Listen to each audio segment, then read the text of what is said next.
Hey, welcome to Main Pod Girl.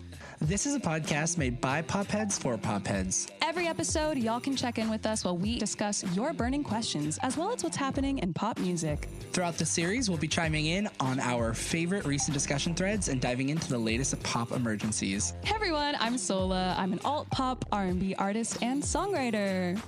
And I'm AJ Marks. I'm the first AJ that you'll meet on this podcast, but not the last. No. And I'm also an artist and songwriter. What a coincidence.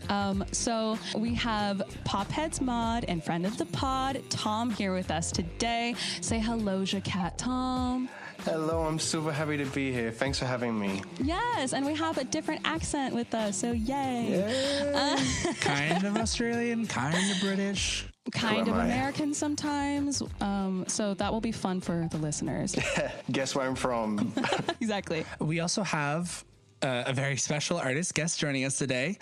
He's collaborated with Meghan Trainor, Steve Aoki, Ava Max. He's got like a slew of titles and all these accomplishments, but his biggest accomplishment today is being on our podcast. It's none other than pop star and my name twin, AJ Mitchell. What's up, twin? How you doing? What's up, twinny? My name is AJ Mitchell, and I'm happy to be here, so let's get it started. Thank you so much for joining us, AJ. We're stoked to have you. Not the normal AJ. No, not the normal AJ. But it's good to have you here, too. So let's start off with like a cute little icebreaker. So what is everyone listening to right now? Is there any music that we should not miss out on? God damn it. I always forget this question is coming. Well, okay. I have people. Recently, I've been listening to a lot of Jack Newsom. His voice is so interesting. I absolutely love it. He produces all his own music. I think he's kind of going like this disco pop kind of thing for his most recent singles. He has not released a song that I don't like. And then Grayson Chance just released a really incredible song called Hellboy. That one's like dark disco pop boy band, kind of reminds me of Lady Gaga. Sounds legit. And then admittedly, AJ, your team was talking to us also about Mimi Webb, and then got me to listen to her, and now I am obsessed with Mimi Webb. She always puts out good music. Good without, oh my God, it's so good. Shout out Mimi. Yeah, shout out Mimi. All right, Sola, I'm going to put you on the spot now. All right, Tom. Oh, fuck. I was trying to take the reins. No. Okay. So I Am Doechii has dropped her newest EP. So I've been putting that on and listening to the new version of Girls. We love her here. We love I Am Doechii on this podcast. Also, I've been really enjoying Upsal. Is that how you say it? Yeah. She's so sick. I hadn't listened to her too much actually before this month. Now I'm on board. Yeah. People I Don't Like is my favorite song. Yeah. Upsal is incredible. I saw her perform once at Lollapalooza, I think. And from that moment, I was like, she's badass. She's cool. So AJ. Okay. It's your turn. All right. What have I been listening to lately? I'm not going to lie. I've honestly been really bad at keeping up with music lately, just because I've been so busy with like working on my own music. I just like, there's so much music in my head. That. I don't even really want to listen to all the new music that's out.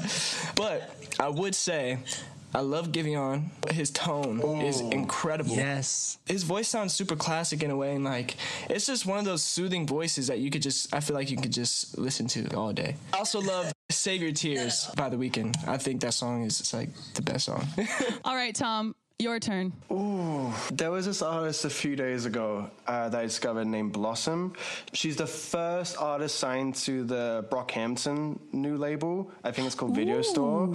And she was co-signed by Kevin Abstract. I went and listened to her music because she just released a new EP, and it's so cool. It's like, if I had to compare it to someone, I'd probably say like Biba Doobie. It's got like this very like rock kind of vibe, but I think she's a bit more pop. She's on the more pop side than Biba Doobie. I really like her. She's probably the one I've been listening to the most. If not, I have to say it, the new Demi Lovato album. Yes. I'm really intrigued by the direction she's took, this like dream pop. You can definitely hear the Casey Musgraves influence. Yeah, I was going to say a lot of it kind of reminds me of Golden Hour vibes, just from the album cover to Carefully. Easy is so good. I haven't listened to it yet. I haven't listened to it either, but a couple of days ago, my mom called me and she was like, you have to listen to Demi Lovato album. She's like, if you ever meet her, please tell her how much I love her. And I was like, okay. And she was right. She was right. Yeah. You have to listen to the album. Exactly. I saw the album cover and it was very, very pretty. It sounds like the album cover. You look at that and that's what you're getting. That's when you know you did a good job. Yes. So AJ, you have a new album coming out called Skyview. How did you approach your album cover? So for the album cover, we didn't really have a certain photo that we wanted. We didn't really know exactly what we wanted yet. And then one day, I just took a random photo after a music video shoot, and it was just me like leaning off the top of a building, looking up in the sky, and it was really cool. And that actually sparked an idea for what I wanted for the album cover, which is I wanted to be me like leaning off a building, looking up to the sky, because my album's called Skyview, and it's basically like, you know, looking up to the stars, but maybe I'm on like an abandoned building or something, and everything below me is broken, but everything above me, I'm looking up. Oh, I love that. Ooh. Yeah. So that just like just that one photo that just sparked an idea for an album cover. So I was like, oh, that's cool. And then now I'm going to go back to my hometown and I'm going to go and take that photo. Skyview is named after the drive-in theater, is it? In your hometown, Belleville, Illinois. And I just have to say that the name Skyview, like, that's a dope name. You lucked out that that's the name of your drive-in. I know, right? It kind of worked out perfectly. That's actually a sick name. It worked out perfectly. It's from our hometown. It was just like, it feels so personal to me. It feels 100% authentic to me. And that's like, there's nothing I want more than to have an album that's 100% me. And, you know, it just feels really good. I was going to say, for the concept of the album art, so it's like, you know, you talked before about how there were lots of drugs and death in your hometown and you feel like you kind of escaped that and made something of your life. Is that kind of what the album artwork is supposed to represent? Yeah, I mean, not just that as well. Like, I would say it's kind of about my entire journey to get to even where I am today. Like, you know, it started with that, then it started to moving out to LA, you know, going through that, you know, beginning experience, and, you know, transitioning out of that, you know, going through growing pains, you know, that's pretty much what I would say it's kind of about. And I actually have a song on my album called Growing Pains. Oh, nice. It's really cool that you have like such a commitment to where you're from as a part of your story, because I just think that like that small town story is really powerful. It's nice to have like that sort of like coming of age cool story through you. I also want people to kind of know where my hometown is and like where I came from, because I think a lot of people just see the part where I was in LA. And a lot of people just see that and they saw like I was in this house and, you know, they didn't see, you know, where I came from. And, you know, that's a big thing for me. Well, that's a lot of what like Camera's on. It's really cool that because you mentioned the whole, you know, coming to LA, and that's like a really interesting part of your story. I actually didn't know that you were part of Team 10 until I was starting to like read about you. And then the whole story behind Camera's on, I found that to be like actually really powerful in terms of honesty. I just feel like it's just refreshing. So could you just tell the listeners a little bit about like how that song came to you? Yeah, totally. Before I even get into that, I would just say even with my songwriting in general, I love to be as honest as I can, like as truthful as I can, like with the experiences that I've gone through. I'm like putting everything out there, like what I felt, what I saw. So with Cameras On, with that song, that was like a month after I left the group, and I remember going into this session with the idea already, just like knowing that that's what I wanted to talk about, which is basically like every time the cameras were on, meaning like every time people were vlogging or people were taking videos, and everyone changed. Like they went from, you know, on their phones to like, everyone's happy and everyone's friends with each other. But as soon as the cameras were off, you know, everyone went their separate ways. No one was friends. It was like, it was a show. It was a show. And for me, you know, I came from a small town, and I came to LA to be a musician, an artist. And so, you know, I was doing these videos and I was like, well, this isn't really what I want to do. Like I, you know, found a way to kind of get out of that and start my career. And that's kind of what the song's about. Like it says, never with you. And basically that is my music. Like that is my friends, my family. Those are the people that like, you know, bring me down to earth. Did you find like moving to California, like your identity was kind of changing because you're already young, and I guess this was your first time moving out of your hometown? Yeah, you were like 16, right? I was like 14. Oh, Jesus. Yeah. Oh, yeah. Gosh. Yeah, so then definitely my identity was like changed completely. Yeah.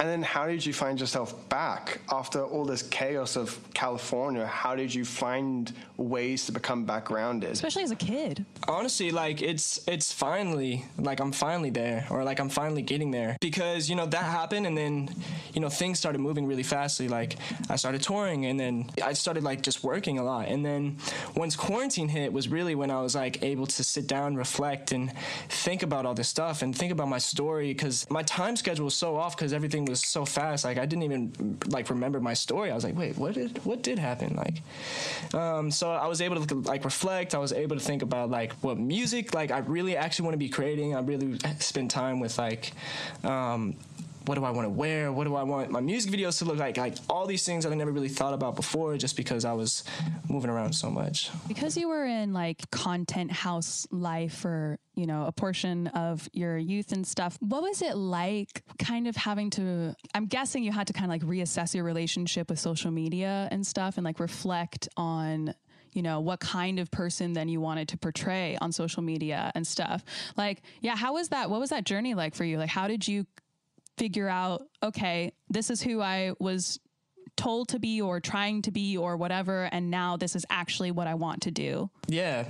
So I kind of figured out, like, I absolutely hated doing social media. I hated posting. I hated doing the, you know, the stories, Twitter and all of that, just because I was forced to do it every single day. I had to do it every day. It was a part of my contract, and I just hated it so much. So once I left that, I still had to keep up with social media, because at the end of the day, it's still, like, my job. But now I'm at that point where I'm not doing it the same way I was doing it before. Like, I'm not like, hey guys, like, blah, blah. You know, I like taking photos, and I like, you know, taking pictures of things, and I've learned, like, that's the easiest way for me to, you know, share my perspective. You know, if I see something cool, I want to take a picture of it. Like, I don't really like taking pictures of myself. It's just not me. But like, if I have to, you know, then I will. Cause it's like, oh, if I have merch, I need to post that. But it's only like, if I, you know, specific things. I don't want to like spend too much time on social media, cause, I don't like taking it seriously. I think it's like, when you start taking it too seriously, that's when you lose all the fun. I think your story is so unique. Like a teen star who is kind of self-aware of the craziness that was around her, because your song blew up when you were like 13, right? And so you're going through this and you've realized, I want to go back to who I was.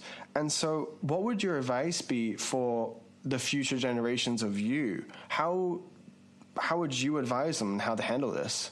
You know, I would say you have to do the things you love. That's going to bring you back, I would say. For me, really sitting down and, like, I had that time to, you know, be at my piano and, like, write everything out.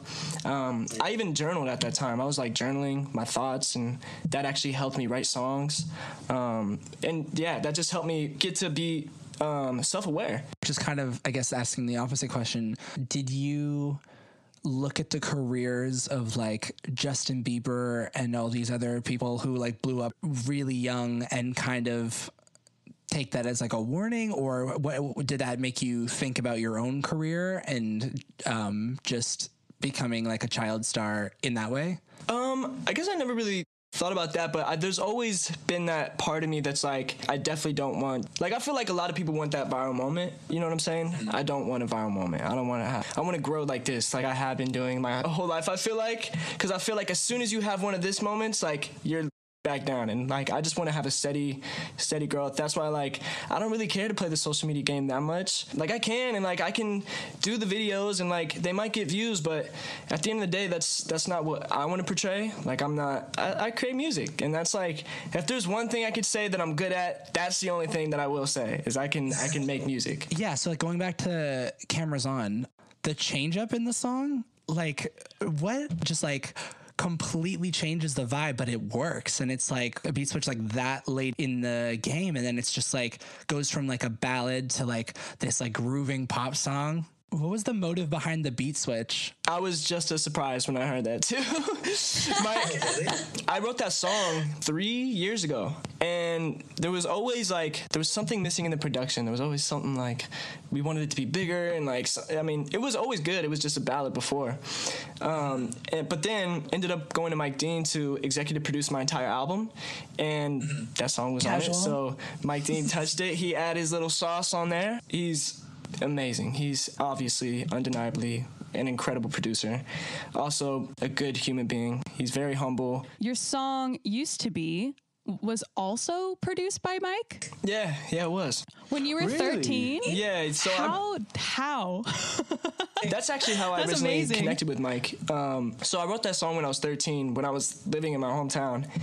And I put that out online, and that's kind of the song that gave me a fan base. So I wrote that when I was 13, but it ended up that song came out like 2 years later, because I went to LA. I was working with some producer that was like an assistant of Mike Dean, and he just showed Mike Dean the song. He was like, yo, this kid's cool, like you should check him out. And he was like, yo, I want to be a part of this. And so Mike Dean ended up producing my song, and I was like, this is insane.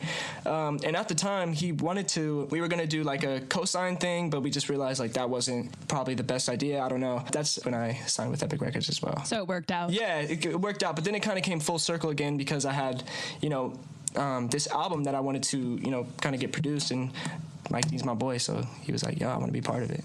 And now we pretty much work on almost everything together. So you said you like to be very honest and address everything that's kind of going on with you in this album. What are some of the topics that you address? Like, what are some of the things that you talk about on the album? Yeah, I like to be very honest. So like I told you, I have a song called Growing Pains. That song is about pretty much my whole entire journey of life. Puberty, fucking just kidding. Touring, going through just, learning things. And that's kind of what that song's about. It's like going through life and just, growing up and learning life lessons. And yeah, I wrote that song after a long night out, let's say. And I have a song like that. I have a song called Miss You, which is literally about, I had a thought. I was at the studio and I just told my co-writers, I was like, yo, have you ever thought about like one day, like your parents aren't going to be there, but like actually missing them in that moment, but they're not gone yet? Because I just had a weird moment. I was like, damn, I miss my parents, but even though they're still here. And I was like, it would be cool to write a song like, I don't want to miss you yet. So like we have a song like that on the album. And it's just these songs that are like not really, it doesn't have to do with relationships or love. It's just like honest and just real thoughts that I have. And I guess that's what's easiest for me to write about, is just like what's going on in my head. What's the songwriting process for you? Because you said before, like you sat down at the piano and the journal. Is it a similar kind of process now? Yeah, pretty much. Like, it can start with an idea, like the Miss You idea, like it just pops in my head and I'm like, oh, that could be cool to write about. Or it could be a melody that's on the piano. Actually, with Growing Pains, I had this like cool little funky post melody that comes after the chorus. It's like, dun, dun, dun, dun, dun, dun, dun, dun, dun, dun, dun. It's like a fun little thing. That started with that, and then I had the chorus melodies like, this right here, that's just Growing Pains. And it really just, it really depends. Every single time it's different. Do you ever like freestyle? Yeah, I'll freestyle. Yeah? Not like rapping, but like, I'll go in the booth and I'll just freestyle lyrics and melodies and stuff. Yeah. That's like my favorite thing to do. Yeah, sometimes too, I'll be singing melodies and sometimes I'll say a line and it works. Or like, I'll say a lyric, that's the song title. We're like, what? It just works out sometimes like that. Do you have any studio rituals? Rituals? Yeah. Like anything you like to do before you go to the studio? Do you like to eat a certain thing? Do you like to do something before? One thing I like to do, I'll go through my voice memos before studios. That's really smart. Every single time I go to the studio, I show up with an idea.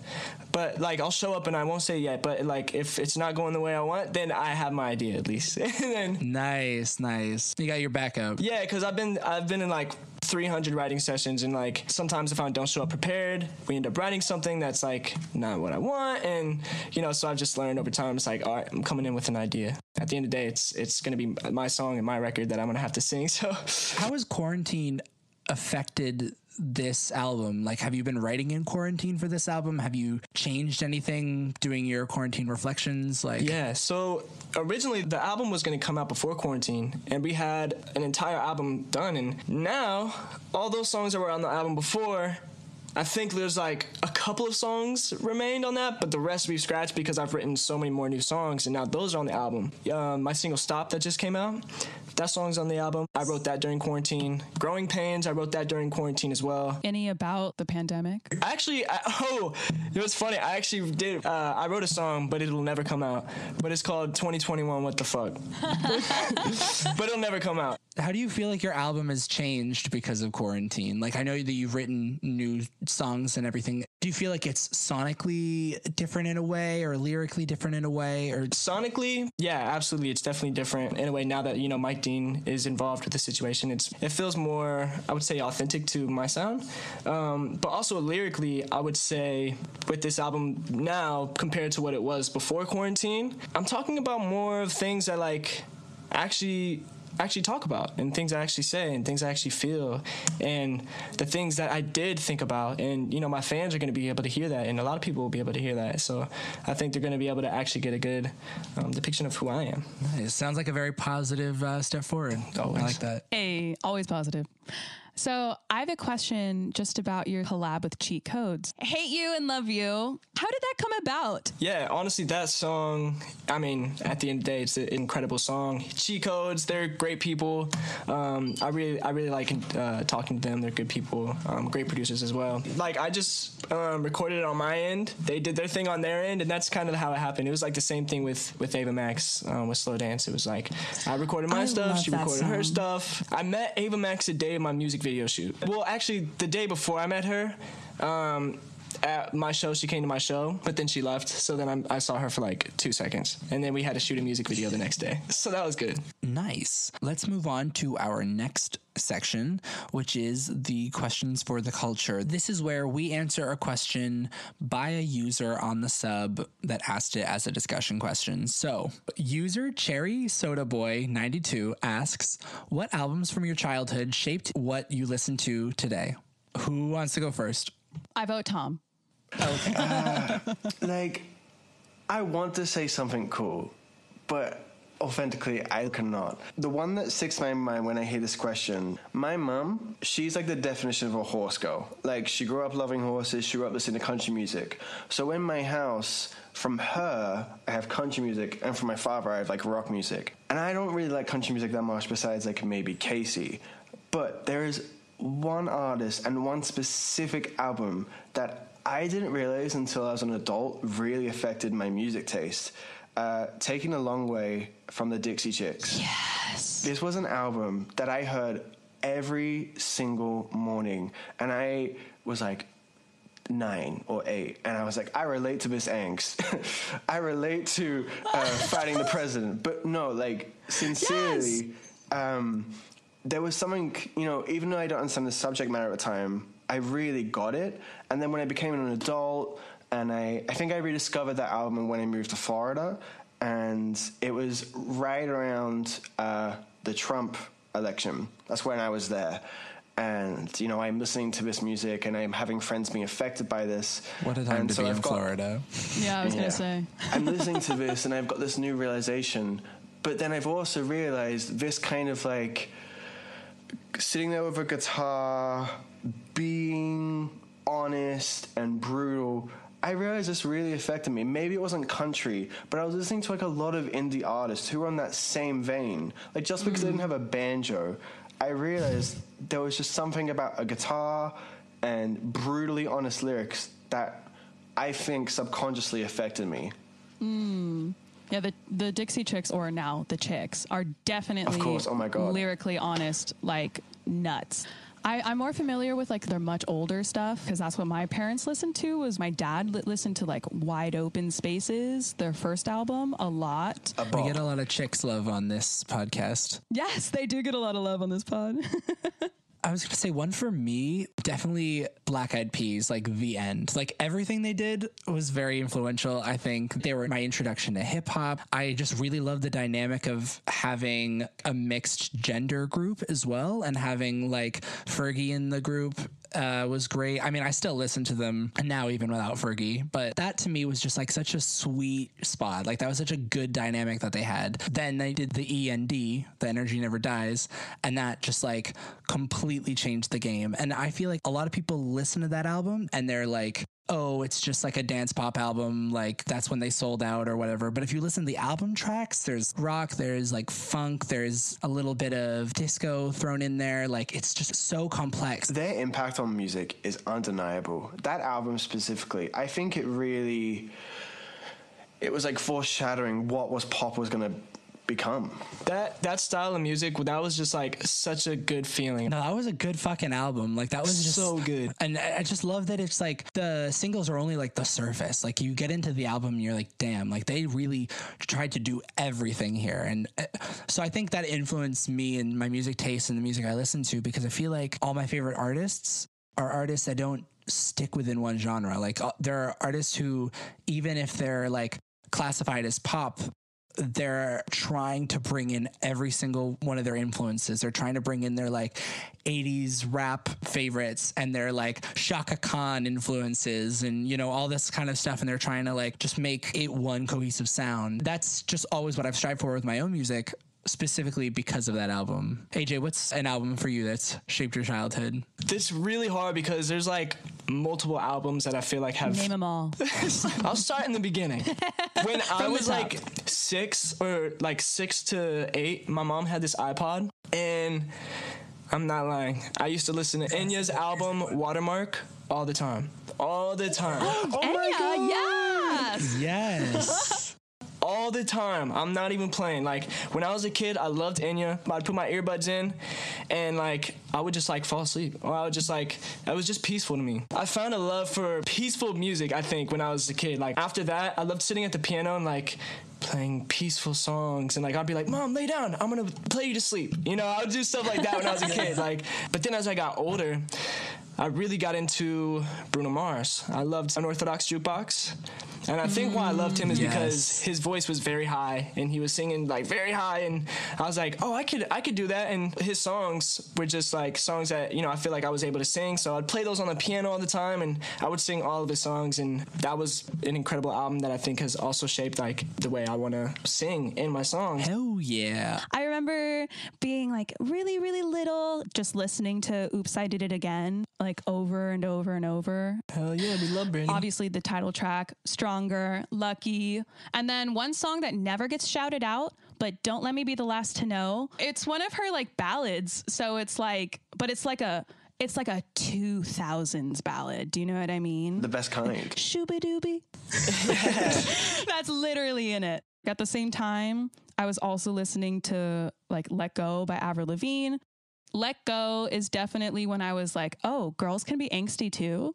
We can be like frustrated and express it. Okay, like great. Let Go. I forget who said this. The 1, 2, 3 punch of Complicated, Skater Boy, and I'm With You. Probably the best string of singles. Just like full stop. Such a good range. Such a good range. So we're going to move on now to our top 5s. So this week we have chosen one of AJ's favorite artists. It is Bruno Mars. So we are doing our top 5 Bruno Mars songs. Let's start with other AJ. So our AJ. Oh. What are your top 5? I like our AJ. That's cute. It's kind of cute. I like it. Yeah. Yeah.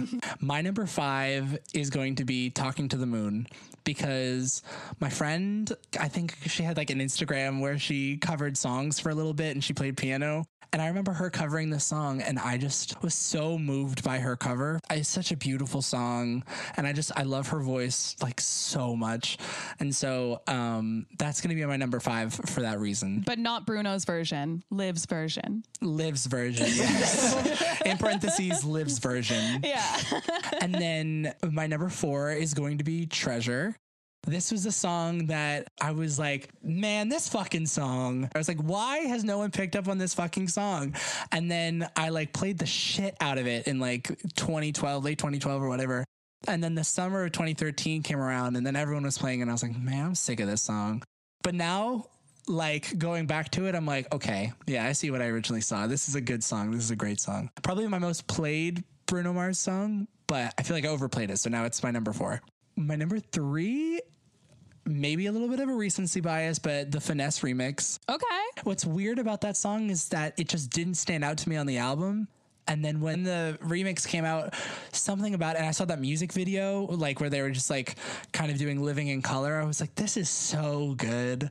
I was like, damn. I was like, I don't know what about it, but it just made me smile. I just thought that was a really good move on his part. So my number 1 and my number 2 are both very sentimental to me. My number 2 is Locked Out of Heaven. This was the song that I got into college because I auditioned with that song. I look back at that so fondly because I'm like, that song was my impression. That song kind of changed my life. You needed that Bruno magic. And then my number 1 song is also related to university.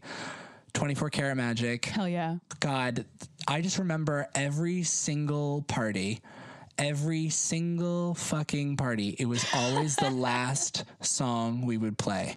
And it was the song where if it played, everyone stopped what they were doing. We all did the same dance. Like we just had like a dance for it. Everyone would just sing it at the top of their lungs. So I just remember that was like a huge bonding thing, was bonding over that song specifically. So that's definitely my number 1. Has to be. Nice. My number 5 is actually also because of another version. I really love this one. It was like the Sing Off or something like that. What was that? Like groups, like American groups? Idol. Yeah, a cappella groups that like Pentatonics came from. Yeah. So there was a group called Delilah or something like that did Grenade. So my number 5 is Grenade. And it just changed the song for me. It changed how I heard it because like their a cappella version is actually fucking bonkers. Like the woman who sings it is bonkers. They do this crazy part where like I think I know what you're talking about. Take a bullet straight through my brain part. They like erupt. My number 4 is Locked Out of Heaven. Nice. So all my picks are super basic. I'm so sorry, everyone. Just such a good song. Like so well written, well performed, like everything about it. So my number 3 is 24 Karat Magic.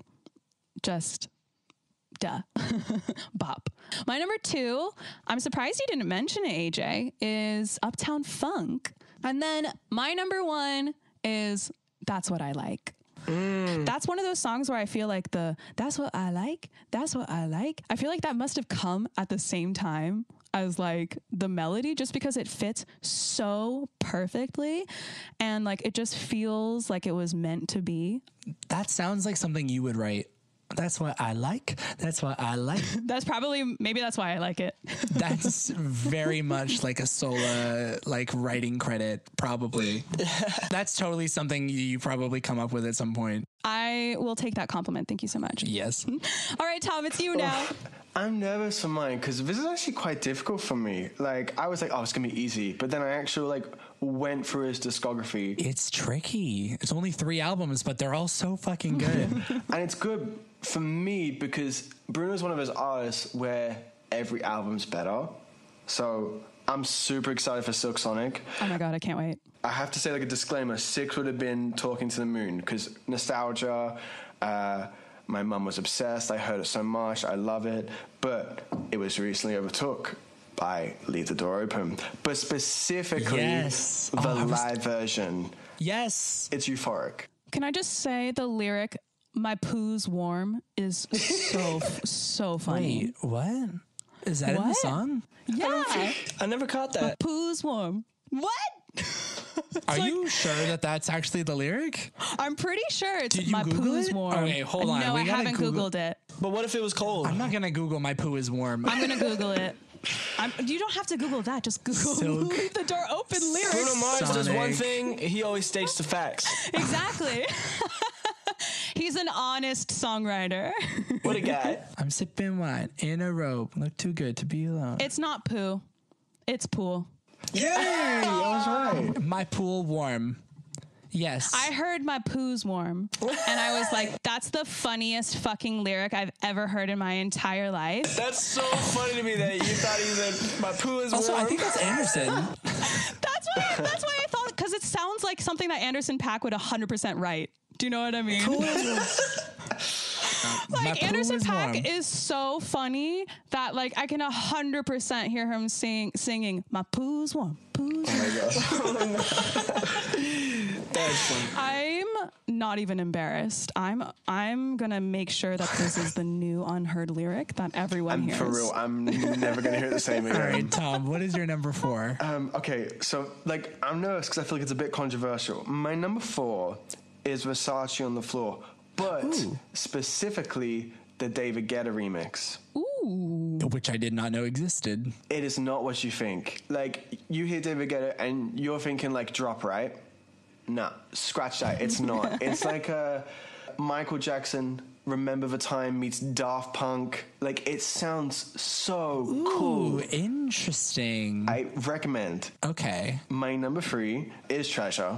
I think it's just like a perfect song. Like, there's no flaw. It's incredible. It is flawless, yes. 2, it is Locked Out of Heaven. And for me, I think it's because, like, and I know it's not, but like I've always seen it as like a love song, like, oh, so romantic, I'm locked out of heaven. But then I realized, no, he wants to see her naked, and that took me so long to realize. I've just been thinking like, oh, it's so beautiful. Oh my gosh, so romantic. Well, at least you didn't mishear my poo's warm. So yeah, I was gonna say, I think Sola's got you beat there. I wish I heard the poo was warm, because then, you know, that's funny. So much better. It's such a better lyric. Yeah, I'm just going to stick with it. My number 1, this is like purely for nostalgia, but this album came out when I was living in Florida again, actually, ironically, and my number 1 is Calling All My Lovelies. Oh. Featuring Halle Berry. Honestly. And once again, like the concept of a song, like I seem like a terrible person because I'm pretty sure the song is like, oh, I don't care, I'm gonna call whoever I have and that's who I'll meet up. That's what it seems like. And for me, I just moved to America. I downloaded Tinder. I'd be on my way to the date. Like, this is so romantic. Yeah, I was like, oh my God, this is the best time. But then it's like booty call song. And you're like, oh wow, what a gentleman. I love those rose-colored glasses you're wearing, Tom. I have a problem. Okay, it is my turn now. My 5th song, or my top 5, I would say the 5th one would be the Lazy Song. Ooh. Damn. I don't even think I thought of that song. Right? That song made me realize who Bruno Mars was as a person. Like, it showed you his personality, at least for me. Like, especially in the music video. That music video is iconic. Yeah, and that video with all the the monkey faces and him dancing and like, that was just so iconic. That was just one of my favorite videos. Also, one of my favorite songs at the time. What's another one? My 4th, I would say, Just the Way You Are. That song is incredible. Undeniably incredible. The song that is actually romantic. Romantic. Yes. And another one that's probably not romantic, this is my 3rd, I would say Grenade. Yes. But anyways, that video was super sick. That song is incredible. His vocal performance. Ugh. Insane. On everything that he does. What am I even saying? I mean, I know. Yeah. Every time. Yeah. My 2nd, I would say, is When I Was Your Man. Yeah. That was one of my favorite songs to sing as a kid. I would play that all the time, like on the piano. I would literally sing that song every day, I think. I still remember where I was when I first heard that song. Where were you? I was in a well, I'm glad you asked. I was in a barn. It was my friend's barn. Yeah, I was in a barn. Crying in a barn. Yep. Crying in a barn. That's the new crying in the club.